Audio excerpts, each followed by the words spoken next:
அன்பின் உறவுகளுக்கு இனிய வணக்கங்களோடு நான் உங்கள் அன்பிச்சியான் என்று நேற்றைய நாளில் 19 வயதுக்குட்பட்ட உலகக்கிண்ண போட்டியினுடைய இறுதி லீக் போட்டி நடைபெற்று முடிந்திருக்கிறது.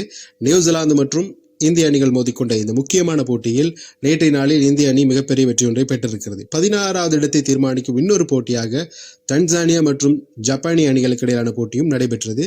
நேற்றைய நாளில் இந்திய நாணய சுழற்சியில் வெற்றி பெற்று முதலில் துடுப்பாட்ட சந்தர்ப்பத்தை நியூசிலாந்து அணிக்கு வழங்கியிருந்தது. ஆனால் நேற்றைய நாள் இந்தியாவினுடைய பந்து வீச்சு மிக சிறப்பாக இருந்தது.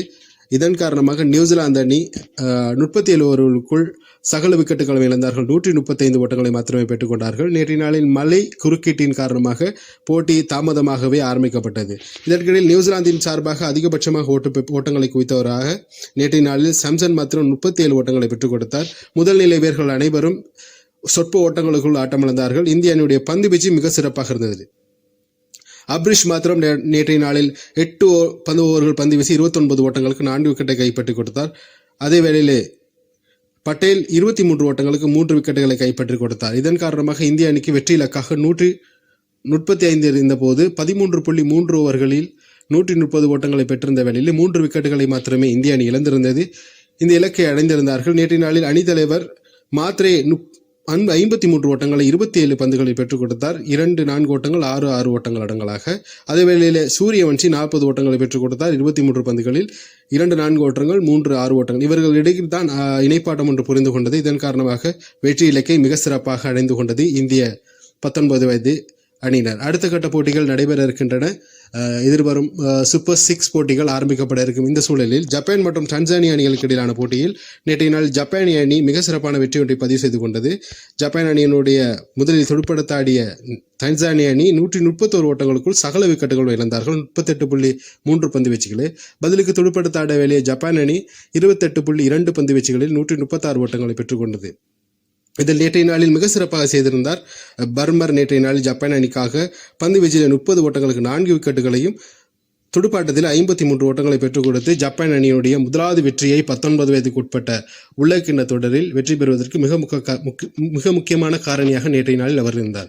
இதேவேளையிலே அடுத்து நடைபெற இருக்கின்ற போட்டியாக இந்த சூப்பர் 6 போட்டிகள் அடுத்து தயாராகி கொண்டிருக்கின்றன. உலகக்கிண்ண 19 வயதுக்குட்பட்ட போட்டிகள் விறுவிறுப்பாக நடந்து கொண்டிருக்கின்ற வேளையிலே இம்முறை இந்த 4 அணிகள் நிச்சயம் அரையிறுதிக்கு வரும் என்ற மாதிரி கருத்துக்களை முன்னாள் வீரர்கள் இப்பொழுது பரிந்துரை செய்து கொண்டிருக்கிறார்கள். அந்த வகையிலே இந்தியா, பாகிஸ்தான், ஆஸ்திரேலியா, இங்கிலாந்து இந்த 4 அணிகளும் வருவதற்கு வாய்ப்பு இருப்பதாக கருத்து கணிப்புகள் வந்து கொண்டிருக்கின்றன. மறுமுறை இன்றைய தினம் இரவு 7 மணிக்கு இந்தியா மற்றும் நியூசிலாந்து அணிகள் மோதிக்கொள்ளும் 3வது சர்வதேச T20 போட்டி நடைபெற காத்திருக்கிறது. தொடரை தீர்மானிக்கும் இந்த போட்டியில் இந்திய அணி நிச்சயம் வெற்றி பெற்றால் தொடரை 3-0 என்ற அடிப்படையில் தொடரை கைப்பற்றும். நியூசிலாந்தும் மிகவும் சமவளம் பாய்ந்த ஒரு அணி. இந்த போட்டியில் அவர்களும் வெற்றி பெற முயற்சிப்பார்கள். கடந்த போட்டியில் அதிரடியான துடுப்பாட்டத்தை வெளிப்படுத்திய இந்திய துடுப்பாட்ட வரிசை இந்த போட்டியிலும் அதிரடியான துடுப்பாட்டத்தை வெளிப்படுத்தி இந்த போட்டி தொடரை கைப்பற்றும் என்கின்ற முனைப்போடு விளையாட காத்திருக்கிறார்கள். முன்னைய போட்டியிலே சூரியகுமார் யாதவினுடைய சிறப்பான துடுப்பாட்டம், அதேவேளை இஷான் கிஷனுடைய துடுப்பாட்டம் இந்திய அணிக்கு கை கொடுத்து கொண்டிருக்கிறார். இதன் காரணமாக துடுப்பாட்ட வரிசை மிக பலமாக இருக்கிறது. இந்திய அணி T20 அணியை பொறுத்தவரை பந்து வீச்சும் மிக சிறப்பாக இருந்து கொண்டிருக்கிறது. பந்து வீச்சிலே மிக சிறப்பாக அங்கே வருண் சக்கரவர்த்தி மிக சிறப்பாக செய்து கொண்டிருக்கிறார்.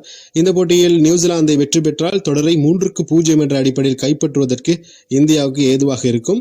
பார்ப்போம். இன்னொரு போட்டி ஒன்று நடைபெற இருக்கிறது. அயர்லாந்து மற்றும் இத்தாலி அணிகளுக்கு இடையிலான போட்டி. இது உலக கிண்ணத்தை நோக்கிய பார்வைக்காக அந்த போட்டிகள் நடைபெற இருக்கிறது. இது இரவு வேளையிலே ஐரோப்பிய கண்டத்திலே நடைபெற காத்திருக்கிறது. இந்த என்னுடைய காணொலிகள் பிடிச்சிருந்தால் லைக் பண்ணுங்க, ஷேர் பண்ணுங்க. உங்களுக்காக தொடர்ந்து புதிய காணொலிகளை வழங்குவதற்கு காத்திருக்கிறேன். சேனலை பிடிச்சிருந்தா சப்ஸ்கிரைப் பண்ணுங்க மறக்காம.